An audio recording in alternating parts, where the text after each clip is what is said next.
ये कहानी सुनने के बाद से जीवन में कभी हार नहीं मानोगे। एक समय की बात है, गौतम बुद्ध के हजारों शिष्य उनके पास अध्ययन करने आते थे। गौतम बुद्ध से जब भी कोई चीज से ज्ञान प्राप्त कर लेता था तो उसे किसी दिशा में लोगों को जागरूक करने तथा शिक्षा देने के लिए भेज दिया करते थे।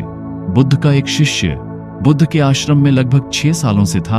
वह शिष्य महात्मा बुद्ध के पास आया और बुद्ध से कहा, मुझे यहाँ आए लगभग 6 साल हो गए। मेरे बाद कितने शिष्य यहाँ पर आए, उनमें से सभी शिष्य को आपने ज्ञान देने के लिए किसी न किसी दिशा में भेज दिया, लेकिन मुझे अभी तक नहीं भेजा। आखिर ऐसा क्यों? क्या मुझे आपका ज्ञान प्राप्त नहीं हुआ है? बुद्ध मुस्कुराए और बोले, यह तो तुम्हें खुद ही समझना पड़ेगा कि मेरा ज्ञान तुम्हें प्राप्त हुआ है या नहीं। शिष्य बोला, हे बुद्ध, आपने इन 6 सालों में जो मुझे उपदेश दिया है वह मुझे सब याद है। आपकी बताई हुई एक एक बात मुझे सब याद है। आप कुछ भी मुझसे पूछ सकते हैं, मैं हर उत्तर देने के लिए तैयार हूं। आप मुझे एक मौका तो दें ताकि मैं किसी भी दिशा में जाकर लोगों को अपने ज्ञान के बारे में बता सकूं। इस पर बुद्ध ने बोला कि ज्ञान की बात को याद रखने से कोई फायदा नहीं जब तक तुम उस आदत को खुद नहीं अपनाओ। शिष्य ने कहा, जो भी हो, कृपया मुझे एक मौका जरूर दें। आप मुझ पर भरोसा रखें, मैं सभी को अपने ज्ञान से प्रभावित कर सकता हूँ। मैं लोगों को ऐसी बातें बता सकता हूँ जिससे लोगों के जीवन में शांति आ जाएगी और वह अपना शांतिपूर्ण जीवन जी पाएंगे।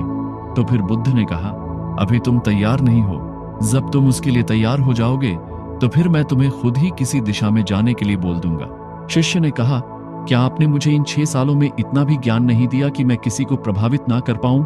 बुद्ध ने कहा, ठीक है, तुम पूर्व दिशा में चले जाओ, वहां एक गांव मिलेगा, वहां से भिक्षा मांग कर लाना और अपने ज्ञान से लोगों की मदद करना।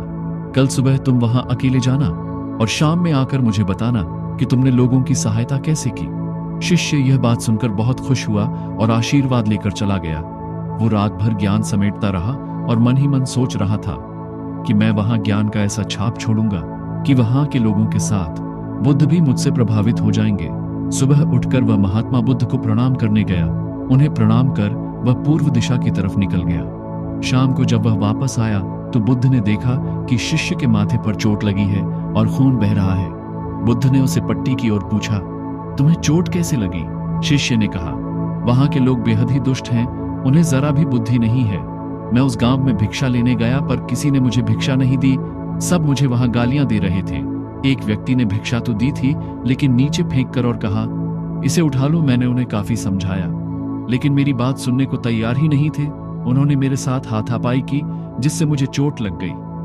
बुद्ध, आप मुझे दूसरी जगह भेजिए जहां के लोगों में ज्ञान हो वो इस तरह ना हो। बुद्ध शिष्य की बात सुनकर मुस्कुराए और बोले, अगर दूसरे गांव में भी ऐसे ही गांव के लोग होंगे तब तुम क्या करोगे? शिष्य ने कहा, हे बुद्ध, मैं ऐसे लोगों को कोई ज्ञान नहीं दे सकता। वह लोग अज्ञानी हैं, उन्हें कौन समझाए?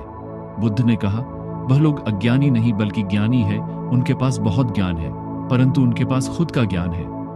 अब अगर तुम किसी दूसरे के ज्ञान हो चोट पहुंचोगे तो वह कुछ तो कहेंगे ही।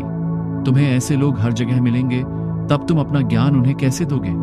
बुद्ध ने कहा, आज तुम आराम करो, कल शाम को मेरे पास आना। शिष्य बुद्ध को प्रणाम करके चला गया। अगली शाम जब वह वापस बुद्ध के पास आया तब वहां बुद्ध के एक और शिष्य मौजूद थे। उनके हाथ में भी चोट लगी हुई थी। बुद्ध ने शिष्य के हाथ पर चोट देख उस पर पट्टी की और उससे पूछा, तुम्हें यह चोट कैसे लगी? शिष्य ने कहा, आपने पूर्व की ओर एक गांव में मुझे जाने के लिए कहा था तो वहीं मुझे चोट लगी। बुद्ध ने कहा, वहां तुम्हारे साथ क्या क्या हुआ तुम मुझे बताओ। शिष्य ने कहा, वहां पर मैंने सबसे भिक्षा मांगी लेकिन किसी ने भी भिक्षा नहीं दी। एक व्यक्ति जिसने भिक्षा दी भी तो मुझे जमीन पर फेंक कर दी थी और कहा उसे उठा लो, तो मैंने उसे उठाकर अपने झोले में रख लिया और मैंने उसे सफल होने का आशीर्वाद दिया। तब उस व्यक्ति ने मुझसे कहा, आप बड़े अजीब लगते हो, मैं आपका अपमान कर रहा हूं और आप मुझे आशीर्वाद दे रहे हो। तो मैंने उनसे कहा कि आप दानी हो, आपने मुझे दान दिया है इसलिए मैं आपको आशीर्वाद दे रहा हूं। फिर मैं वहां से आगे गया तो कुछ लोगों ने मुझे वहां से वापस जाने के लिए कहा। उन्होंने मुझे कुछ अपशब्द है और मुझ पर पत्थर भी फेंके जिससे मुझे चोट लग गई।